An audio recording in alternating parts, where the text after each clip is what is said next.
ಸ್ನೇಹಮಯಿ ಕೃಷ್ಣ ಮನೆ ಮೇಲೆ ಸಿಸಿಬಿ ಅಧಿಕಾರಿಗಳು ದಾಳಿಯನ್ನ ನಡೆಸಿ ತಲಾಶ್ ಮುಂದುವರೆಸಿದ್ದಾರೆ. ಸ್ನೇಹಮಯಿ ಕೃಷ್ಣ ಮೈಸೂರಿನ ಮನೆ ಮತ್ತು ಕಚೇರಿಯಲ್ಲಿ ಶೋಧ ನಡೀತಾ ಇದೆ. ಕೋರ್ಟ್ ವಾರೆಂಟ್ ಪಡೆದು ಮೈಸೂರಿನಲ್ಲಿ ಶೋಧವನ್ನ ಮುಂದುವರೆಸಿದ್ದಾರೆ. ದಾಖಲೆ ಪತ್ರಕ್ಕಾಗಿ ಪೊಲೀಸರು ಹುಡುಕಾಟವನ್ನ ಆರಂಭ ಮಾಡಿದ್ದಾರೆ. 10ಕ್ಕೂ ಹೆಚ್ಚು ಸಿಸಿಬಿ ಪೊಲೀಸರಿಂದ ಮೈಸೂರಿನಲ್ಲಿರತಕ್ಕಂತಹ ಸ್ನೇಹಮಯಿ ಕೃಷ್ಣ ಅವರ ಮನೆಯಲ್ಲಿ ಶೋಧ ಆಗ್ತಾ ಇದೆ. ದಾಖಲೆ ಪರಿಶೀಲನೆ ವೇಳೆ ಸಿಬ್ಬಂದಿಯಿಂದ ವಿಡಿಯೋ ರೆಕಾರ್ಡ್ ಕೂಡ ಮಾಡಲಾಗ್ತಿದ್ದು, ಸ್ನೇಹಮಯಿ ಕೃಷ್ಣ ಅವರ ಪತ್ನಿ ವಿಚಾರಣೆಯನ್ನು ಕೂಡ ಸಿಸಿಬಿ ಅಧಿಕಾರಿಗಳು ನಡೆಸ್ತಾ ಇದ್ದಾರೆ. ಕಳೆದ 1.5 ಗಂಟೆಯಿಂದಲೂ ಕೂಡ ನಿರಂತರವಾಗಿ ಈ ತಪಾಸಣೆಗಳು ಆಗ್ತಾ ಇದೆ ಮೈಸೂರಿನ ಸ್ನೇಹಮಯಿ ಕೃಷ್ಣ ಅವರ ನಿವಾಸದಲ್ಲಿ. ಆ ಸಂದರ್ಭದಲ್ಲಿ ಅವರ ಪತ್ನಿ ಮನೆಯಲ್ಲಿದ್ದಾರೆ. ಅವರ ಪತ್ನಿಯಿಂದಲೂ ಕೂಡ ಹೇಳಿಕೆಗಳನ್ನು ದಾಖಲು ಮಾಡಿಕೊಳ್ಳಲಾಗಿದೆ ಮತ್ತು ಅವರ ಕಚೇರಿ ಮತ್ತು ಮನೆ ಎರಡೂ ಕಡೆಗಳಲ್ಲೂ ಕೂಡ ತಲಾಶ್ ಮಾಡಿದ್ದಾರೆ. ಒಂದಷ್ಟು ದಾಖಲೆ ಪತ್ರಗಳ ಹುಡುಕಾಟ ನಡೀತಾ ಇದೆ ಅನ್ನುವಂತಹ ಮಾಹಿತಿ ಈಗ ಲಭ್ಯವಾಗ್ತಾ ಇದೆ. ಸತತ 1.5 ಗಂಟೆಗಳಿಂದ ಈ ಶೋಧವನ್ನ ಮಾಡ್ತಾ ಇದ್ದಾರೆ ಸಿಸಿಬಿ ಪೊಲೀಸರು. ಮತ್ತಷ್ಟು ಮಾಹಿತಿ ಪಡೆಯೋಣ ನಮ್ಮ ಪ್ರತಿನಿಧಿ ಕೆಪಿ ನಾಗರಾಜ್ರಿಂದ. ಕೆಪಿ ನಾಗರಾಜ್, ಮೈಸೂರಿನ ಸ್ನೇಹಮಯಿ ಕೃಷ್ಣ ಮನೆಯಲ್ಲಿ ಮತ್ತು ಕಚೇರಿಯಲ್ಲಿ ತಲಾಶ್ ನಡೀತಾ ಇದ್ದು ಯಾವೆಲ್ಲ ದಾಖಲೆಗಳ ಹುಡುಕಾಟದಲ್ಲಿದ್ದಾರೆ ಸಿಸಿಬಿ ಪೊಲೀಸರು? ದಿವ್ಯಾ, ಮೈಸೂರಿನ ದತ್ತನಗರದಲ್ಲಿರುವಂತಹ ಸ್ನೇಹಮಯಿ ಕೃಷ್ಣ ಅವರ ಮನೆ ಮೇಲೆ ಈಗಾಗಲೇ ಬೆಂಗಳೂರಿನ ಸಿಸಿಬಿ ಪೊಲೀಸರು ದಾಳಿಯನ್ನು ನಡೆಸಿ ಇಲ್ಲಿರುವಂತಹ ಕೆಲವೊಂದಿಷ್ಟು ದಾಖಲೆಗಳನ್ನು ಕೂಡ ಪರಿಶೀಲನೆಯನ್ನು ಕೂಡ ನಡೆಸ್ತಾ ಇದ್ದಾರೆ.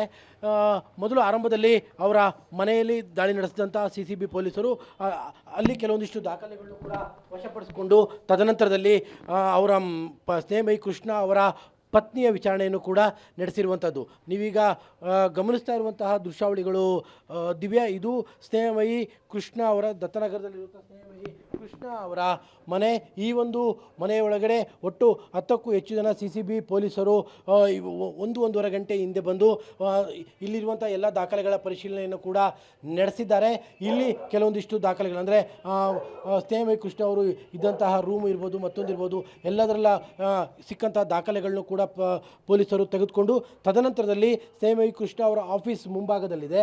ಆ ಒಂದು ಮುಂಭಾಗದಲ್ಲಿರುವಂಥ ಆಫೀಸಲ್ಲೂ ಕೂಡ ಈಗ ಪರಿಶೀಲನೆ ಸಾಗ್ತಾ ಇದೆ. ಬೆಂಗಳೂರಿನ ಸಿಸಿಬಿ ಪೊಲೀಸರು 10ಕ್ಕೂ ಹೆಚ್ಚು ಜನ ಸಿಸಿಬಿ ಪೊಲೀಸರು ಬಂದಿದ್ದಾರೆ. ಬಂದು ಈಗ ಒಂದು ಕಡೆಯಲ್ಲಿ ಸ್ನೇಹಮಯಿ ಕೃಷ್ಣ ಅವರ ಬಂಧನ ಆಗಿರುವಂಥದ್ದು, ಮತ್ತೊಂದು ಕಡೆಯಲ್ಲಿ ಸ್ನೇಹಮಯಿ ಕೃಷ್ಣ ಅವರ ಈ ಮನೆಯಲ್ಲಿ ಸ್ನೇಹಮಯಿ ಕೃಷ್ಣ ಅವರು ವಾಸ ಇರುವಂತಹ ಮನೆ, ಅವರ ಪತ್ನಿ ಮತ್ತು ಮಕ್ಕಳ ಜೊತೆ ವಾಸವಿರುವಂತಹ ಮನೆ, ಈ ಮನೆಯಲ್ಲಿ 1.5 ಗಂಟೆಯಿಂದಲೂ ಕೂಡ ಕೆಲವೊಂದಿಷ್ಟು ಕಡತಗಳ ಪರಿಶೀಲನೆಯನ್ನು ಕೂಡ ಮಾಡಿದ್ದಾರೆ ಮತ್ತು ಸ್ನೇಹಮಯಿ ಕೃಷ್ಣ ಅವರ ಪತ್ನಿಯ ವಿಚಾರಣೆಯನ್ನು ಕೂಡ ನಡೆಸಿದ್ದಾರೆ. ಸದ್ಯಕ್ಕೆ ಸ್ನೇಹಮಯಿ ಕೃಷ್ಣ ಅವರ ಆಫೀಸ್ನಲ್ಲಿರುವಂತಹ ಕಂಪ್ಯೂಟರ್ನಲ್ಲಿರುವಂತಹ ದಾಖಲೆಗಳ ಪರಿಶೀಲನೆಯೂ ಕೂಡ ಈಗ ಸಾಗಿದೆ. ದಿವ್ಯಾ, ಕೆಪಿ ನಾಗರಾಜ್ ಸಂಪರ್ಕದಲ್ಲಿರಿ, ಮತ್ತಷ್ಟು ಮಾಹಿತಿ ನಿಮ್ಮಿಂದ ಪಡೆದುಕೊಳ್ತೀವಿ. ಕೋರ್ಟ್ನಿಂದ ಸರ್ಚ್ ವಾರೆಂಟ್ ಪಡೆದೇ ಈ ಒಂದು ಶೋಧವನ್ನ ಸಿಸಿಬಿ ಪೊಲೀಸರು ಮಾಡ್ತಾ ಇರೋದು ಗಮನಿಸಬಹುದಾಗಿದೆ. ಸ್ನೇಹಮಯಿ ಕೃಷ್ಣ ಅವರ ಬಂಧನ ಒಂದು ಕಡೆಯಲ್ಲಿ, ಮಗದೊಂದು ಕಡೆಯಲ್ಲಿ ಸಿಸಿಬಿ ಅಧಿಕಾರಿಗಳು ಅವರ ಮನೆಯಲ್ಲಿ ದಾಖಲೆಗಳ ಶೋಧ ಮಾಡ್ತಿದ್ದಾರೆ. ಮಾಡ್ತಿದ್ದಾರೆ. ಏನಿದ್ರ ಅರ್ಥ? ಹೌದು ಮೇಡಮ್, ನಾನು 1/4 ಗಂಟೆಯಿಂದ ಆಯಿತು ಇಲ್ಲೇ ಇದ್ದೀನಿ. ಯಾರು ಕೂಡ ಮಾಹಿತಿ ಕೊಡ್ತಿಲ್ಲ, ಯಾರು ನಮ್ಗೆ ಗೊತ್ತಿಲ್ಲ ಅನ್ನೋ ರೀತಿ ರಿಯಾಕ್ಟ್ ಮಾಡ್ತಿದ್ದಾರೆ. ಗೊತ್ತಿಲ್ಲ ಅವ್ರನ್ನ ಕೇಳ್ತೀನಿ ಇವ್ರನ್ನ ಕೇಳ್ತೀನಿ ಅಂತ ಓಡಾಡ್ತಿದ್ದಾರೆ. ಯಾರು ಕೂಡ ಇನ್ಫಾರ್ಮೇಷನ್ ಕೊಡ್ತಿಲ್ಲ ಮೇಡಮ್. ಸಿ ಸಿ ಬಿ ಅವರು ಅಂತ ಹೇಳ್ಕೊಂಡು ಕಾರಲ್ಲಿ ಕೂರ್ಸ್ಕೊಂಡು ಕರ್ಕೊಂಡು ಹೋಗಿದ್ದಾರೆ.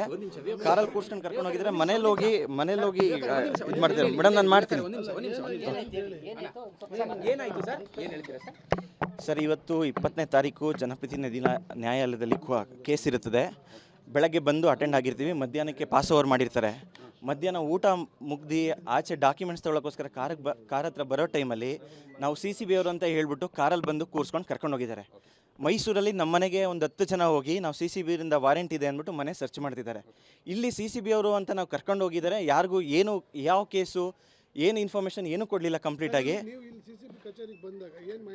ಸರ್, ಸಿಸಿಬಿ ಅವರು ಬಂದು ಕೇಳಿದ್ರೆ ಗೊತ್ತೇ ಇಲ್ಲ ಅನ್ನೋ ರೀತಿ ಹೇಳ್ತಿದ್ದಾರೆ. ನಮಗೇನು ವಿಚಾರ ಬಂದಿಲ್ಲ ಅಂತ ಹೇಳ್ತಿದ್ದಾರೆ. ಅಲ್ಲಿ ನೋಡಿದ್ರೆ ಮನೆ ಹತ್ರ ಹೋಗಿ ಸಿಸಿಬಿ ಅವರು ಅಂತ ಹೇಳಿ ವಾರೆಂಟ್ ಇಟ್ಕೊಂಡು ಮನೆಯೆಲ್ಲ ಹುಡುಕ್ತಿದ್ದಾರೆ. ಇಲ್ಲಿ ಬಂದು ಪೂರ್ತಿ ಮಾಹಿತಿನೂ ಕೊಡಲಿಲ್ಲ. ಏನಕ್ಕೆ ಕರ್ಕೊಂಡು ಹೋಗ್ತಿದ್ದಾರೆ ಏನು ಅಂತ ಕಾರಲ್ಲಿ ಕೂರ್ಸ್ಕೊಂಡು ಕರ್ಕೊಂಡು ಹೋಗಿದ್ದಾರೆ. ಏನಕ್ಕೆ ಈ ದಬ್ಬಾಳಿಕೆ ಮಾಡ್ತಿದ್ದಾರೆ ಅನ್ನೋದು ಗೊತ್ತಿಲ್ಲ. ಸರ್ ನಾನು ನೋಡಿದ್ದೀನಿ ಅಲ್ಲಿರೋದು ತುಂಬ ಜನ ನೋಡಿದ್ದಾರೆ ಸರ್. ನಾನು ಸ್ವಲ್ಪ ದೂರ ಇದ್ದೆ, ನಾನು ಬರೋ ಅಷ್ಟೊತ್ತಿಗೆ ಕಾರಲ್ಲಿ ಕೂರ್ಸ್ಕೊಂಡು ಕರ್ಕೊಂಡು ಹೋಗಿದ್ದಾರೆ. ಅಲ್ಲಿದ್ದವರು ಕಾರಲ್ಲಿ ಕೂರ್ಸ್ಕೊಂಡು ಆ ಕಾರಲ್ಲಿ ಕರ್ಕೊಂಡು ಹೋದ್ರು ಅಂತ ಹೇಳಿದ್ರು. ಇನೋವಾ ಕಾರಲ್ಲಿ ಕೂರ್ಸ್ಕೊಂಡು ಕರ್ಕೊಂಡು ಹೋಗಿದ್ದಾರೆ ಸರ್. ಸರ್ ಅರೆಸ್ಟ್ ಬಗ್ಗೆ ಮಾಹಿತಿ ಇಲ್ಲ ಸರ್. ಅರೆಸ್ಟ್ ಬಗ್ಗೆ ಏನು ಅಂತ ಮಾಹಿತಿ ಇಲ್ಲ. ಅರೆಸ್ಟ್ ಮಾಡಿದ್ದಾರೆ ಅಂತ ಹೇಳಿದ್ಕೋಸ್ಕರ ನಾನು ಇಲ್ಲಿ ಬಂದೆ. ಇಲ್ಲಿ ನೋಡಿದ್ರೆ CCB ಅವರು ನಮ್ಗೆ ಗೊತ್ತೇ ಇಲ್ಲ ಅನ್ನೋ ರೀತಿ ಹೇಳ್ತಿದ್ದಾರೆ. ನನಗೆ ಈಗ ಒಂದು ನಮ್ಗೆ ಪರಿಚಯಿಸದಿಂದ ಬಂದಿದ್ದು ಇನ್ಫಾರ್ಮೇಷನ್ ಪ್ರಕಾರ ಎಲ್ಲೋ ಅಜ್ಞಾತ ಸ್ಥಳಕ್ಕೆ ಕರ್ಕೊಂಡು ಹೋಗಿದ್ದಾರೆ ಅಂತ ಹೇಳ್ತಿದ್ದಾರೆ. ಅವ್ರ ಜೀವಕ್ಕೆ ಸ್ವಲ್ಪ ಪ್ರಾಬ್ಲಮ್ ಇದೆ. ಏನಾದರೂ ಆದರೆ ಈ ಸರ್ಕಾರನೇ ಕಾರಣ ಸರ್. ಅವ್ರ ಜೀವಕ್ಕೆ ಏನಾದ್ರು ಪ್ರಾಬ್ಲಮ್ ಆದರೆ ಸರ್ಕಾರ ಅವರು ಒಂದಷ್ಟು ನಕಲಿ ಆಡಿಯೋಗಳನ್ನು ಮಾಡಿ ವೈರಲ್ ಮಾಡಿದ್ರು ಮತ್ತು ಅಧಿಕಾರಿಗಳಿಗೆ ತೇಜೋವಧೆ ಮಾಡೋ ಕೆಲಸವನ್ನು ಮಾಡಿದ್ದಾರೆ ಅಂತೇಳಿ ಯಾರೋ ಕಂಪ್ಲೇಂಟ್ ಕೊಟ್ಟಿದ್ರು ಅಂತ ಅರೆಸ್ಟ್ ಮಾಡಿದ್ದಾರೆ ಅಂತ. ಸರ್ ಅದು ನಕಲಿನ ನಿಜಾನ ಅನ್ನೋದನ್ನ ತನಿಖೆ ಮಾಡಿದ್ರೆ ಗೊತ್ತಾಗುತ್ತೆ. ನಾವು ತನಿಖೆ ಮಾಡಿ ಅಂತಲೇ ಕೊಟ್ಟಿರೋದು ಅವ್ರಿಗೆ. ನಾವು ಕೊಟ್ಟಿರೋ ಕಂಪ್ಲೇಂಟಿಗೆ ತನಿಖೆ ಮಾಡಲ್ಲ. ಅವ್ರು ಯಾರೋ ಇನ್ನೊಬ್ರು ಕಂಪ್ಲೇಂಟ್ ಕೊಟ್ಟ ತಕ್ಷಣ ಅರೆಸ್ಟ್ ಮಾಡ್ತೀನಿ ಅಂತ ಈಗ ತಕ್ಷಣ ಅರೆಸ್ಟ್ ಮಾಡಿದ್ದಾರೆ. ಯಾರನ್ನ ತಡೆಯೋಕ್ಕೆ ಏನು ನಾವು ಮಾಡ್ತಿರೋ ಕೆಲಸನ ತಡೆಯೋಕ್ಕೋಸ್ಕರ ಇದನ್ನು ಮಾಡ್ತಿದ್ದಾರೆ ಸರ್. ಸರ್ ಎಲ್ರಿಗೂ ಗೊತ್ತಿರೋ ರೀತಿ ಮೂಡ ಕೇಸಲ್ಲಿ ನಮ್ಮಪ್ಪ ತುಂಬ ಹೋರಾಟ ಮಾಡ್ತಿದ್ದಾರೆ. ತುಂಬ ದೊಡ್ಡ ವ್ಯಕ್ತಿಗಳ ಹೆಸರು ಅದರಿಂದ ಆಚೆ ಬಂದಿದೆ. ಅವರು ಮಾತಾಡಿರೋ ಆಡಿಯೋ ರೆಕಾರ್ಡ್ಗಳ ಆಚೆ ಸಿಕ್ಕಿದೆ. ಎಲ್ಲಿ ಅವ್ರ ತಲೆ ಮೇಲೆ ಬರುತ್ತೆ ಅನ್ನೋದಕ್ಕೋಸ್ಕರ, ನಮ್ಮಪ್ಪನ ತಡೆಯೋದಕ್ಕೋಸ್ಕರ, ನಮ್ಮಪ್ಪನ ಬಾಯಿ ಮುಚ್ಚೋದಕ್ಕೋಸ್ಕರ ದುಡ್ಡನ್ನ ಆಮಿಷ ಓಡಿಸೋಕ್ಕೆ ಪ್ರಯತ್ನ ಪಡ್ತಿದ್ದಾರೆ. ನಮ್ಮಪ್ಪ ಅದಕ್ಕೆ ಒಪ್ಪಿಲ್ಲ. ಅವ್ರ ಹೋರಾಟ ನಿಲ್ಲಿಸ್ತಿಲ್ಲ. ಆ ಕಾರಣದಿಂದ ಇದೆಲ್ಲ ಮಾಡ್ತಿದ್ದಾರೆ ಸರ್. ಇವತ್ತು ಸಿದ್ದರಾಮಯ್ಯ ಅವ್ರದ್ದು ಮೂಡ ಕೇಸ್ ಇತ್ತು ಸರ್. ಬೆಳಗ್ಗೆ ಅಟೆಂಡ್ ಆಗಿದ್ವಿ, ಮಧ್ಯಾಹ್ನಕ್ಕೆ ಟೈಮ್ ಕೊಟ್ಟಿದ್ರು ಆರ್ಗ್ಯುಮೆಂಟ್ ಮಾಡೋಕ್ಕೆ. ಆರ್ಗ್ಯುಮೆಂಟ್ ಮಾಡ್ತಾರೆ. ಅಲ್ಲಿ ನಮ್ಮಪ್ಪ ತನಿಖೆ ಈ ಲಂಚ ತಗೊಂಡಿದ್ದಾರೆ ಅನ್ನೋ ವಿಚಾರಕ್ಕೋಸ್ಕರ ಏನು ಅರ್ಜಿ ಸಲ್ಲಿಸಿದ್ರು ಅದ್ರದ್ದು ಆರ್ಗ್ಯುಮೆಂಟ್ ಇಟ್ಕೊಂಡಿದ್ರು. ಇವತ್ತು ಎಲ್ಲಿ ಅದನ್ನು ಆರ್ಗ್ಯುಮೆಂಟ್ ಮಾಡ್ತಾರೆ, ಆರ್ಡ್ರ್ ಮಾಡ್ತಾರೆ ಅನ್ನೋದಕ್ಕೋಸ್ಕರ ಕರ್ಕೊಂಡು ಹೋಗಿದ್ದಾರೆ ಅಂತ ನಮ್ಗೆ ಡೌಟ್ ಪಡ್ತಿದೆ. ಅವ್ರು ಎಲ್ಲಿ ಹೋಗಿದ್ದಾರೆ, ಎಲ್ಲಿ ಕರ್ಕೊಂಡು ಹೋಗ್ತಿದ್ದಾರೆ ಅನ್ನೋದು ಏನೂ ಗೊತ್ತಿಲ್ಲ ಸರ್.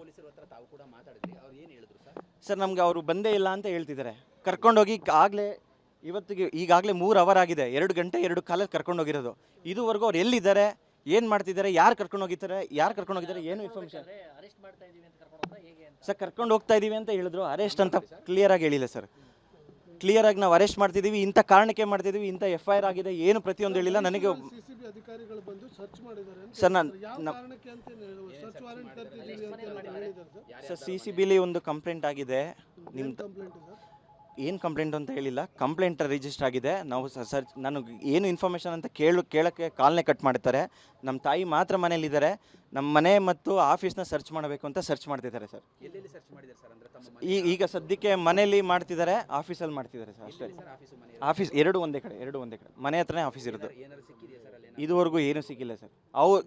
ಸರ್ ಇಲ್ಲಿ ಸಿಗಾಕೊಳ್ಳೋದು ಅಂಥ ತಪ್ಪು ಏನು ಮಾಡಿಲ್ಲ ನಮ್ಮ ತಂದೆ ಈಗ ಸ್ವಲ್ಪ ದಿನದಿಂದ ಒಂದು ಆಡಿಯೋ ರೆಕಾರ್ಡ್ನ ಆಚೆ ಬಿಟ್ಟಿರ್ತಾರೆ. ಆಡಿಯೋ ರೆಕಾರ್ಡಲ್ಲಿ ತುಂಬ ತುಂಬ ದೊಡ್ಡ ಸೀರಿಯಸ್ ವಿಚಾರ ಇರುತ್ತೆ. ಆ ಸೀರಿಯಸ್ ವಿಚಾರ ಆಚೆ ಬರಬೇಕು ಅನ್ನೋದಕ್ಕೋಸ್ಕರ ಈ ಥರ ಮಾಡ್ತಿದ್ದಾರೆ ಅನ್ನೋದು ಡೌಟ್ ಬರ್ತಿದೆ ಸರ್. ಸರ್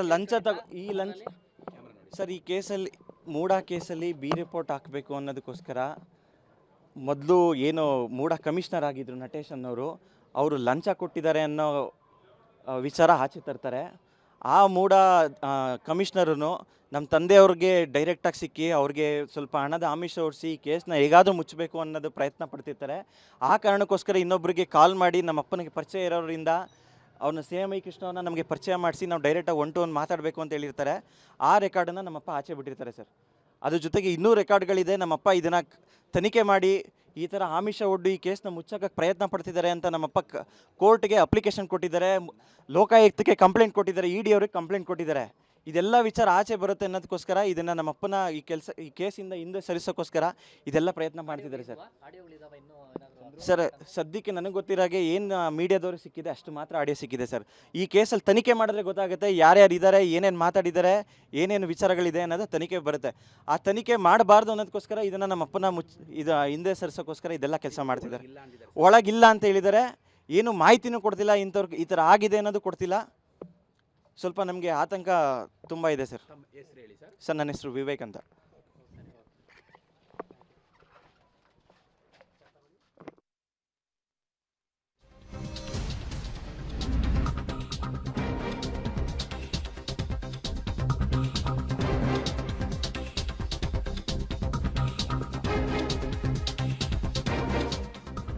ಸಿಸಿಬಿ ಕಚೇರಿ ಬಳಿ ಸ್ನೇಹಮಯಿ ಕೃಷ್ಣ ಅವರ ಪುತ್ರ ವಿವೇಕ್ ಮಾತನಾಡಿದ್ದಾರೆ ಮಾಧ್ಯಮಗಳ ಜೊತೆ. ನನ್ನ ತಂದೆಯನ್ನ ಯಾವ ಕಾರಣಕ್ಕಾಗಿ ಬಂಧನ ಮಾಡಿದ್ದಾರೆ ಗೊತ್ತಿಲ್ಲ.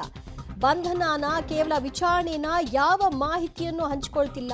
2 ಗಂಟೆಗಳಾಗಿದೆ. ಮೈಸೂರಿನ ಮನೆಯಲ್ಲೂ ಕೂಡ ಪೊಲೀಸರು ಸಿಸಿಬಿ ಪೊಲೀಸರು ಅಂತ ಸರ್ಚ್ ವಾರೆಂಟ್ ತಂದು ಹುಡುಕಾಟ ನಡೆಸ್ತಾ ಇದ್ದಾರೆ. ಏನಾದ್ರೂ ನನ್ನ ತೊಂದರೆಗಾದ್ರೆ ಅದಕ್ಕೆ ನೇರ ಹೊಣೆ ಸರ್ಕಾರವೇ ಆಗುತ್ತೆ ಅಂತ ಸ್ನೇಹಮಯಿ ಕೃಷ್ಣ ಅವರ ಪುತ್ರ ಆರೋಪವನ್ನ ಮಾಡ್ತಾ ಇದ್ದಾರೆ. ಇಲ್ಲಿಯವರೆಗೂ ಯಾವ ಕಾರಣಕ್ಕೆ ಬಂಧಿಸಿದ್ದಾರೆ ಅನ್ನೋ ಬಗ್ಗೆ ಮಾಹಿತಿಯನ್ನ ಬಿಟ್ಕೊಡ್ತಾ ಇಲ್ಲ. ಸಿಸಿಬಿ ಅಧಿಕಾರಿಗಳನ್ನ ಕೇಳಿದ್ರೆ ಅವರೇ ಗೊತ್ತಿಲ್ಲ ಅಂತ ಹೇಳ್ತಿದ್ದಾರೆ ಅನ್ನುವಂತಹ ವಿಚಾರವನ್ನು ಕೂಡ ಮಾಡ್ತಾ ಇದ್ದಾರೆ. ಮತ್ತು ಈ ಪ್ರಕರಣ ಮೂಡಾ ಹಗರಣದ ಪ್ರಕರಣ ಏನಿದೆ ಅದರ ವಿರುದ್ಧವಾಗಿ ಹೋರಾಟ ನಡೆಸ್ತಾ ಇರೋದ್ರ ಹಿನ್ನೆಲೆಯಲ್ಲಿ ಇದನ್ನ ಮುಚ್ಚಿ ಹಾಕಬೇಕು ಅಂತ ಈ ರೀತಿ ಎಲ್ಲ ಆಗ್ತಾ ಇದೆ ಅನ್ನೋದು ಅವರ ಆರೋಪ.